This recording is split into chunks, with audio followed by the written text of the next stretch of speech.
All right, welcome back, ladies and gentlemen. Today is Wednesday, September 15th, 2021. This is your midweek edition of the Pocket Change Market Report. Yeah, I kind of forgot that we had this, and I didn't know quite what to say and say it eloquently. Now I fumbled that up. But I'm not changing or editing that out. I'm going to keep that in there. Yeah, so what's the hot take for this week? Other than the fact that coin rolls and bank rolls and all that stuff will be hard to find. Yeah, you heard that right. A couple videos ago, I talked about that subject. And, yeah, I'm continuing on with that a day later. Yeah, nothing's changed. Bank rolls are tough to find, and with good reason. It's just, it's a supply issue, or a process and delivery issue, not a supply issue, obviously, because there's plenty of that stuff still out there. There's nobody transporting it. There's nobody boxing them up. There's nobody doing all the logistical stuff to get it from point A to point B. All right. So that's what we're dealing with. And, I think because as a result of that, there's maybe a little bit of FOMO with folks, and it's highly reflective in the coin market, most notably the coins that you're going to see on this list. Now, what exactly is the Pocket Change Market Report? If you're brand new here, you gotta know, right? So it's any sort of like error variety, maybe a key date that you have found searching through bank rolls, or maybe you went through your kids' piggy bank, you found something pretty neat, or if you're the type that likes to go to a local coin shop or a coin show, you could also cherry pick unattributed coins for, whatever the regular price is for that coin, and, either add it to your collection or make a nice little profit by flipping it. The same verse as the first, I've repeated myself over and over again, but I'll go ahead and say it again because it's very relevant here. All these coins are raw. What that means is they're not graded. You don't have to send them off to PCGS or NGC or any one of these other big grading companies and spend the needless amounts of money to get these graded. You take them, they're worth like 10, 20, 30 bucks. You turn around and you sell them for that. If you went out and got them graded, that adds in a whole other, component that's not going to be good toward the long-term profitability of what you're trying to do here. All the coins, of course, are from eBay, and we're using the original seller images. We didn't modify them other than maybe cropping them a little bit and then mating them together. So there are going to be coins that are out of focus. There's going to be some coins that are slightly cut off. It's not like a full obverse picture or a front of a coin picture. But yeah, you're going to see it all right here, and they're all legitimate errors and varieties. And the market's still good. Could it be because of the short supply of bank rolls out there? It could be. I don't know. But I think the coin market as a whole has been overperforming the whole year. And we're not seeing it let up yet. There's lots of activity there. All right, so this is the first coin that we're going to talk about. Of course, all the coins this show are going to be from the last day and a half, so 24 to 36 hours worth of activity. Usually I for the longest time, I only did this on a Saturday, but, that only covered sales from Friday and Saturday morning. But how about midweek? There's a lot of coins that we do miss out when I don't do this kind of show, but here you go. We're doing it twice a week now.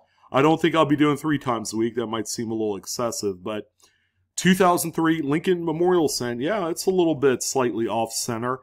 Could be a little bit of a broad strike as well. It's either one or the other. When it's, off center by such a small margin, I'd say this is 5%. It could either be an off center struck coin or a broad strike. Broad strikes occur when the collar is not seated properly to hold the coin in the striking chamber. So when that happens, the metal flow has to go somewhere, because normally the collar will hold in all of the metal, during the strike. So in this case, the metal has been pushed outwards. You can just see the flow right there. It's a relatively minor coin. This one sold for $9.25. So that's a modest amount of money for a coin that was pulled right out of circulation. It looks like it's circulated a good deal, by the way. The next one that we have here is actually rather nice 1972 Lincoln Memorial cent. This one is off center by about 30, maybe 35%. The coin appears to be in really nice, like mint-state brown. It's got luster. It's got pretty nice original surfaces on there. You know, it's kind of like that AU58 mint-state 61.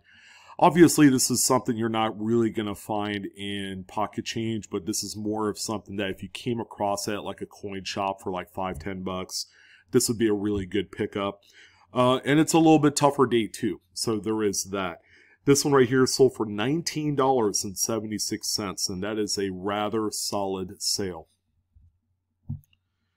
Our first piece of paper money on the list is actually going to be an older silver certificate. This is a 1935 E Series $1 SC, and yeah, you see that thing right down the middle there? They call that a gutter fold. Okay, this error occurs when there is a wrinkle in the sheet before the note is even printed.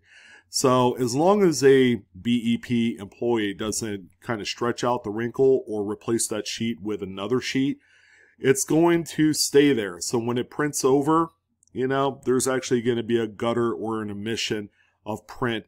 By the time you stretch out the note, it's going to look like this. It's actually rather visually stunning. And if you come across a note with a number of gutters on the same note, those are really what boosts the actual value of this error. So it even occurs on the back, which is quite interesting.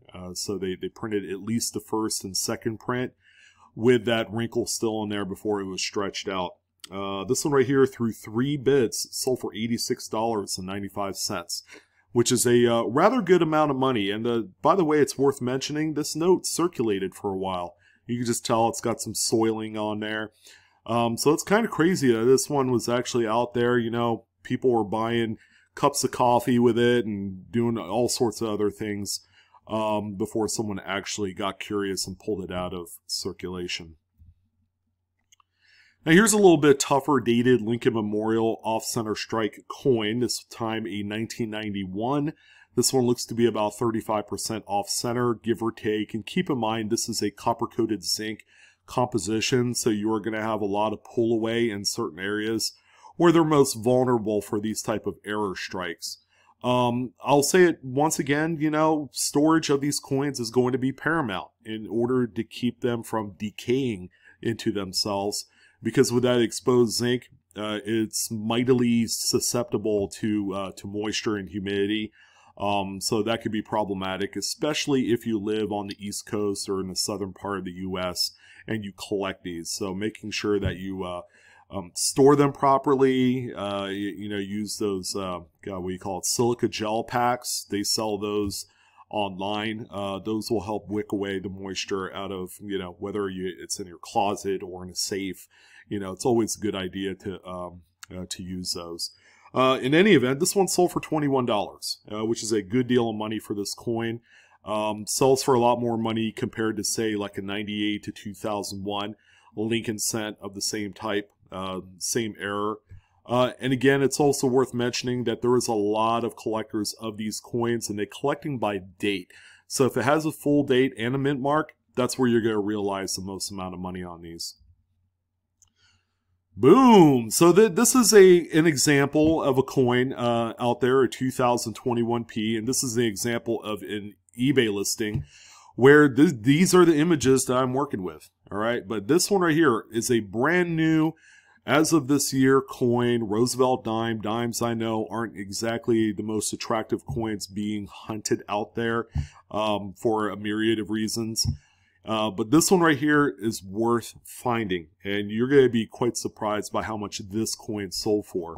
But using these images here, we have actually 3 different close-ups of the coin. This is actually right here in front of Roosevelt's mouth area, and even in front of his eyes. You can see there's a little bit of dye clashing, and you could also see that here on the reverse by the olive branch.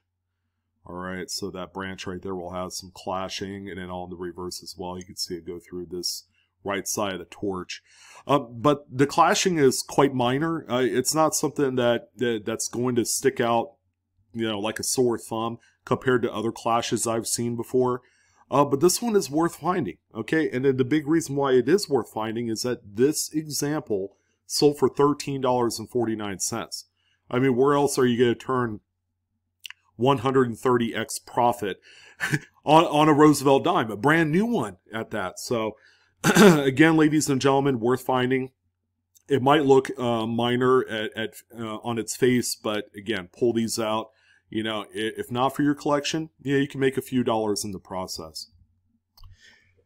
Here's our first error lot of this particular show. We have a 2-coin off-center strike lot. We have a Lincoln Memorial cent. It's got no date. Me personally, it's not, like a substantial, exciting looking coin. I mean, it's a great error. It just doesn't have a date. And as you guys know, collectors want a full date on there to realize the full potential of the sale. It's about 60% off center. Now, the Jefferson nickel to the right side there is a 1979. Okay, this one is a Philadelphia coin. It's got just enough to show a full date. That one is off center by about 80%, so that's quite nice. The more off center it is with a full date, the better. And we actually have a few other coins on this show that highlight that to a T. Now, here are the backs of the coins. Both examples, by the way, are in really nice shape. The nickel, I would still say, is a mint state example. This one combined sold for $47.45. I always tell folks, people like to sell groups of coins on eBay, and the real reason is they just want to let go of this inventory without having to individually list them. It's less work, so that will equate to more opportunity for folks out there that like to buy full lots, whether they're 2 coins, 10 coins, 20 coins, all errors, buy them, relist them individually, and hopefully double or triple your money. Okay, that's the meal ticket with these lots. This one I would say is completely maxed out of its potential. $47 just seems like a good chunk of money for this one. And I would say a lot of that value is absorbed into that nickel. Now this one's pretty cool. I love talking about major strike through coins. This is a no date. There is no readable date. Lincoln Memorial cent. This one was struck through quite a bit of grease that was sitting on that die at the time. So when you have a lot of grease on the die, which they apply that grease to help with the lubrication of the equipment, it's going to strike through very weak details on the coin. Now we see some pretty weak strike not only on the obverse, that's really apparent, but you also see it in certain areas on the reverse as well. So just an overall very dramatic example of a strike through grease. This one, through 6 bids, sold for $15.50. Normally, these types of Lincoln Memorials sell for between $10 and $20. So that's a pretty good rate of return for something like this. Now, this one's quite interesting. This is actually a full 2015 Philadelphia Homestead America the Beautiful roll. This is direct from the mint, in case you haven't figured it out. See that good old mint roll packaging right there with their, with their stuff all over it. But this one right here, ladies and gentlemen, has one of the biggest doubled dies that you could find on this particular date of coin. This is the doubled die reverse, number 4.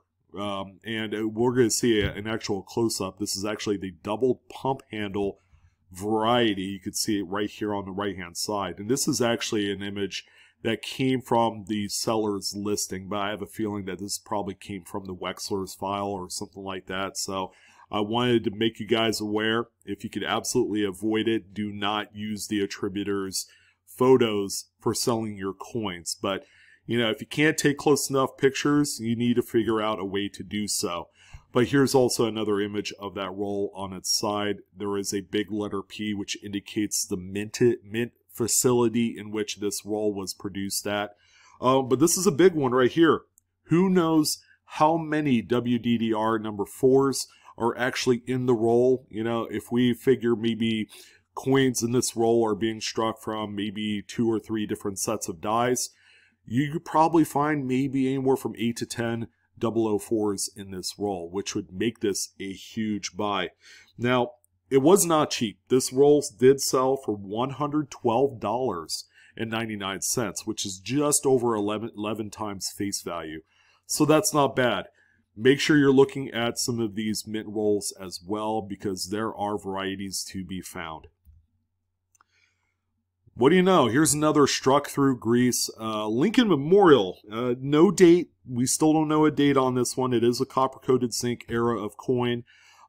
This one is about as strong as a previous example, but I would say it's not as nice looking. That's just my personal opinion on it. But this one, for whatever reason, sold for $24.45, where I thought the previous example 2 coins ago looked a lot better. So I don't know. That's just how much it sold for. It was I believe a buy it now listing. So it's like, you know, there it is. If you want it, just go ahead and hit the add to cart function and check out. And that's what happened here. Our subject coin of the week is a huge one. I cannot believe that this thing is not graded. But to be absolutely honest, I don't think it needs to be graded at all. This is a 1993 Lincoln Memorial cent with an absolute beastly huge cud die break on the reverse. It's covering most of 1 cent, and it even goes up into the memorial. This thing is an absolute monster. Okay, if you think that's enough, this is also a floating die clash. You can actually see it right here underneath the N in the motto, "In God We Trust." So at first glance, if you just looked at the left side of this picture, you're going to ask yourself, man, that thing took a massive hit, right? That's what I said in my thumbnail. I'm like, this thing took a massive hit, you know, like whatever happened. Someone hit it with a hammer or whatever. But no, this is actually a huge cud die break. So a big old chunk piece of that die that was used to produce this coin had fallen off, you know, and that's no big surprise. These mint presses, the dies, all the components that help mint our coinage, they go through a lot of wear and tear. All right, so when that piece falls off, this is what it's going to look like, and you're going to have an obvious omission of detail on the exact opposite side of where that cut is. Here's a close-up of that floating die clash. You can see it right here. Looks like to be part of the memorial, if I'm not mistaken. So it's like floating to the left and then up. But really cool, man. This thing sold for $307.99. This was actually, I think, listed for like $350, and a best offer was accepted for $300. Shipping is $8. Now, I would pay $8 all day long to get this safely to me. But that's the realized potential of some of these change finds, ladies and gentlemen. So keep that in mind. There are some of the cheap, inexpensive coins that you could hold on to and sell for $5–10. And then there are big monster chase pieces like this where it realizes many hundreds of dollars. Here is a 1968D Washington quarter. You don't see these too often with a curved clip, all right? Especially this particular date. It's a Denver minted coin. But you can see that curved clip right here, which is right nice. I mean, it's a good looking coin. I would say it's, you know, probably mint state. It's got some luster, probably a mint state 62 or somewhere around there. This one sold for $23.20. So this is a variety. If you're not looking for it and you're on the East Coast, shame on you. This is a good one. This is a 1997 Lincoln Memorial with a doubled die obverse, and it's actually the doubled earlobe variety. It's also FS 101 in the Cherry Picker's Guide. Here's a close-up of that doubled earlobe. So in case you're wondering, it's not nearly as dramatic as the 1984, but again, why would you overlook this? It's in the Cherry Picker's Guide. It's talked about in the community all the time. It is an absolute target amongst variety enthusiasts of the Lincoln Cent series. This one sold for $60. And that's easy money right there. Here's our next lot of coins. This time we have a lot of 4 errors. We have 2 off-center struck Lincoln Memorials with no readable dates, so we're not going to dwell too much in that. But there are also 2 blank Roosevelt dime planchets as well, and they're both type 2. They have the upset rim on there. Yeah, it's just a nice, pleasing lot that possibly you could buy and then flip, you know, each piece individually. This one right here, I think probably all the profit's been realized, or, you know, it's sold for probably more money than you can possibly take advantage of. It's sold for $35.50, which puts it at around, geez, what is that? Almost $9 a coin, which, you know, that seems quite ambitious of a buy if you were looking to flip. All right, Jefferson war nickels are a great resource for some of the coolest varieties, and this coin is no exception. Now, the same seller had sold a number of various repunch mint marks and a few double dies in these Jefferson nickels, and it's quite nice. It's astonishing how much they sell for. This one is a 1945P, so it's got that big old mint mark on the reverse. Looks like it's got a little something going on with the mint mark, and we'll, you know, get in a little bit close on that so you guys can see it. But this is a repunch mint mark number 2. It's actually a quad punch, so it's a P over P over P over P. There's a punch that's north of the primary mint mark, and there's a couple punches that are south of the primary mint mark. But you can see it right here. The seller did a phenomenal job putting in the little arrows of where all of the repunching is. This thing was repunched a few times. You can even see that extra inner curl here of the P repunched as well. This coin sold for $32.95. Normally, a mint state war nickel commands anywhere from about $5 to $8. So if you're able to cherry pick a few of these from like a local coin shop or a show, yeah, these sell really well. So make sure you keep an eye out for these. And this is another, I would say, short set that has a lot of potential in it. How about an earlier, was that 1981A $20 Federal Reserve note? You guys have seen this type of error before, but we have a partial back to front wet ink transfer offset error. I know that's a lot of words I'm throwing at you. But when these were printed on the 32 note subject sheets, of course, they're printed in rapid succession. So when the notes, or these sheets rather, stack on top of each other after their print, obviously the ink is still going to be somewhat wet. So you're getting a little bit of that transfer of like the back of the notes onto the front of the notes, and you're seeing that right here. All right, so we got partial back to front. All of the secondary transfer print that's going to be, you know, on there is going to be backwards. So you want to make sure that that's the case. The back of the note is clean, nothing to note here. The note's in really good shape, by the way. So just also wanted to let you guys know that as well. These are some of the more common, I guess, errors to be found in paper money hunting. This one through 17 bids sold for $42.99. Now we have 4 coins, all from the same seller, and they're all pretty magnificent. I think this guy probably collected these for a little bit, cobbled together a bunch of really neat specimens. We have a 1951D. You guys know any obsolete, outgoing kind of design type stuff that have errors like this are quite desirable. This one is off center by, I would say, about 20-25%. The coin seems to be in really nice shape as well. And 17 bids brought this one all the way up to $54. So someone that needs this obviously paid all the money and probably went again, bid against a few other collectors as well. Here's a 1965. This thing is off center by about 80%, but you have just enough of the date to make a determination of what that is. And I think that's why this one was kind of a target among a few bidders. People want to see more of that date, even though we could determine that that is a 65. Keep in mind, during this date, they only made Philadelphia minted examples. So there was no Denver's, there was no San Francisco. It's really easy to, you know, kind of drill down what date this is.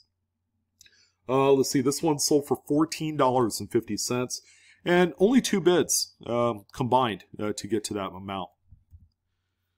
We have another 1951 here, although it looks like there's a little bit of a mint mark. It's really hard to say, but let's just, say it's just a 1951. This one is off center by about 75%. Pretty nice. You got a good deal of the reverse on there as well. This one, through 14 bids, sold for $64. And then finally from this seller, we have a 1968. Okay, so we don't know if it's a P, D, or S, all right, because there's all three of those for this date. This one is off center by about 75, maybe 80%. It's in really nice shape too. So, this particular individual cherry-picked some of these examples probably, for a while. If he collected for the last 10, 15, 20 years, okay, I could see how he would own these all in one go. 5 bids altogether, and this one sold for $22.50. I would say the only thing holding this one back is the mid-mark. We don't know where it came from. And then finally, another and final coin from this seller. Actually, I thought the last one, the 68, was the last one, but we have a 67 as well. These were only produced in Philadelphia. All right, so make sure that you know that. This one is off center by about 90%. This is about as good as it gets here.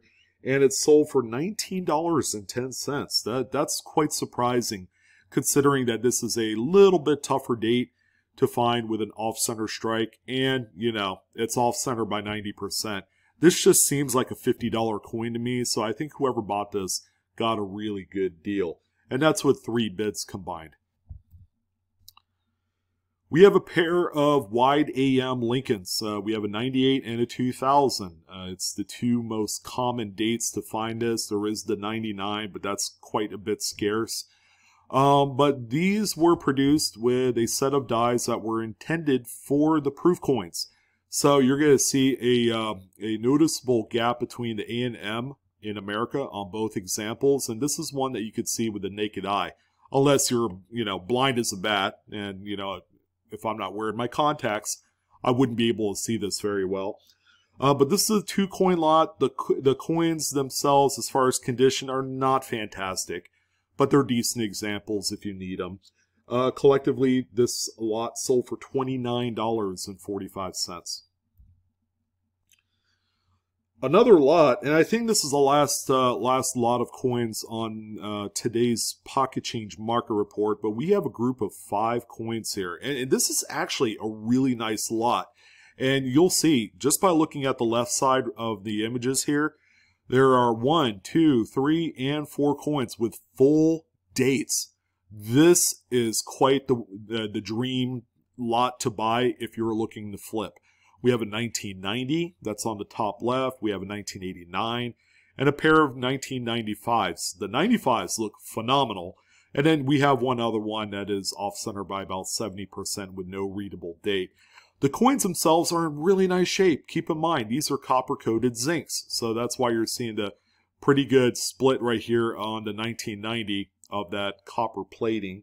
The coins, through 9 bids, sold for $38.51. Keep in mind, at under $8 a piece, I'd say this is a screaming bargain of a buy. I would say you could probably be close to doubling up your money if you sold this lot as individual coins.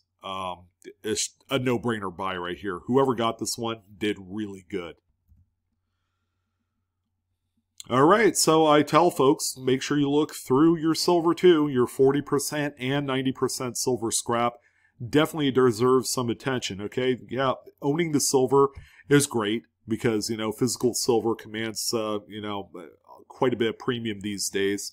But here's the 1964 Kennedy half dollar with a curved clip. And then you also have that Blakesley effect, that weakening or flattening of the opposite edge rim is what you're going to look for these clips. This one right here is sold for $27.25, which is quite a bit more than what a silver Kennedy would sell for, right? Where are those, like $8? So this is a really good flip here. All right, not to be outdone, we have a 1964 washed-in quarter as well. This one also has a clip. Surprisingly, this one sold for $32, which is a couple bucks more than the Kennedy. You would think that the Kennedy would sell for more money, but no. This one right here realized a little bit more cash. So, yeah, this one is just a screaming, you know, flip. A coin that, you know, with silver content is probably, what, $5, $5.50. So this is a really nice, you know, kind of like, what is it, 6 times profit, give or take. So, yeah, make sure you look through your silver scrap. Because there are coins that you can flip to buy more silver, right? That's the name of the game here.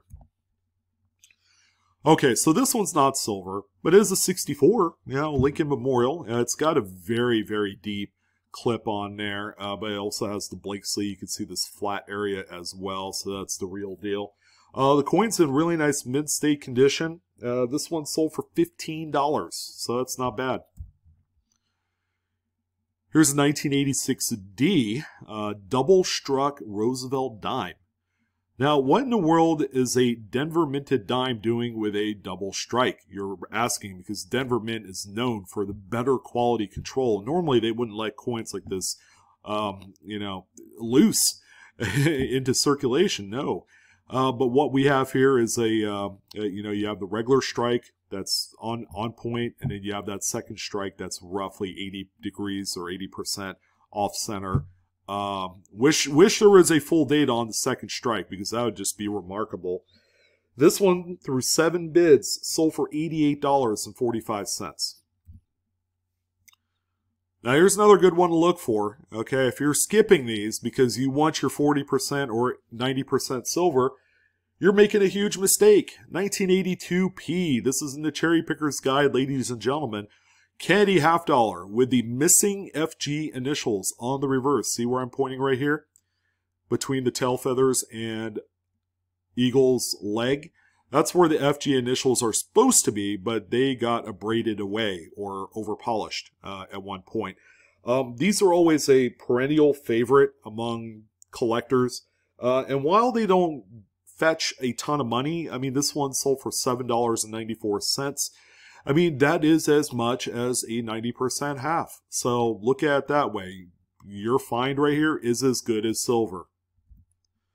We have a few coins left, and they are absolutely spicy, spicy tamales. We got 1972 Lincoln. Unfortunately, these are the 2 best pictures that I could pull up of this coin from this lister. This is the double die obverse. It's the FS101. It is certainly the die number 1 DDO. I mean, I cannot, you know, just state enough that this is a very important coin, and what in the world is it doing not graded is beyond me. But you could just see just an amazing amounts of doubling in the motto and Liberty, and then the date is quite nice as well. So make sure you're still looking out for these. People are still pulling these from bankrolls, and every time you find them, they're worth hundreds of dollars. This one sold a few cents shy of $500, $4.99.45. So that is a heck of a find, and even more impressive sale price. Here's another minor error, but it's a 1984 Lincoln Memorial with a little bit of a cut. It's covering up the word we and partial of God here, so that letter D. But yeah, another piece of die had fallen off, albeit not a huge chunk. I mean, it is on there, and it goes into the devices, and that's what matters. So what does something like this sell for? Well, how about $22? All right, which is pretty good amount of money for a minor cut die break. And by the way, this is through 4 bids.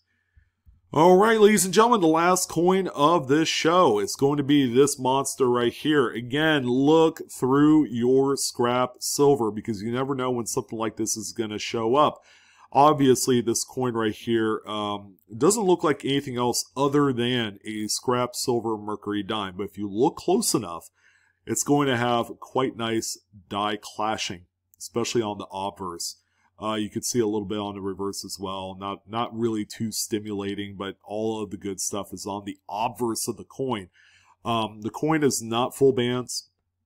It might still be mid-state. It might be like a mid-state 61 or 62, but really it doesn't matter.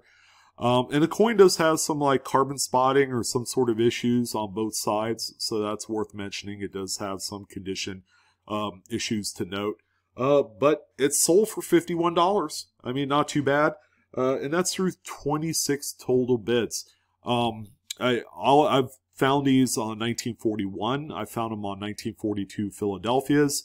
These are an absolute great cherry pick if you could find them. And usually I will go through my scrap silver and I'll find them on like XF and AU examples. I've sold a few for around $30. They're a great flip. You know, if you don't need the actual silver or the coin itself for your collection, you know, you have the peace of mind of knowing that earlier obsolete coins with die clashes are an absolute monster deal if you could sell them. All right, but that's going to go ahead and do it for this one. I would really love to hear what your favorite coin is of the week. I think mine personally is that, what was that? That monster 1993 Lincoln with the cud on the reverse is a pretty good one. In addition to the Mercury dime we just looked at. I love older coins with, you know, with die clashing. So, you know, those would be my pick for this video.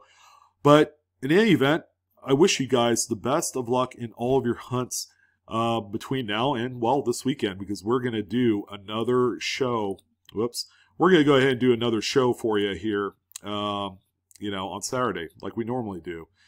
But that's going to go ahead and do it. I'm your host, Sean, with Blue Ridge Silverhound. Don't forget to like, share, or subscribe. And hit the dislike button, too, if you don't like me or the content. You know, that's the best way you could support me. But that's going to go ahead and do it.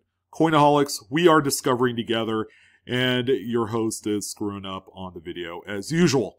But I'm not going to edit it because it just goes to show you that I'm human, and so are you. And as humans, we like to discover it together.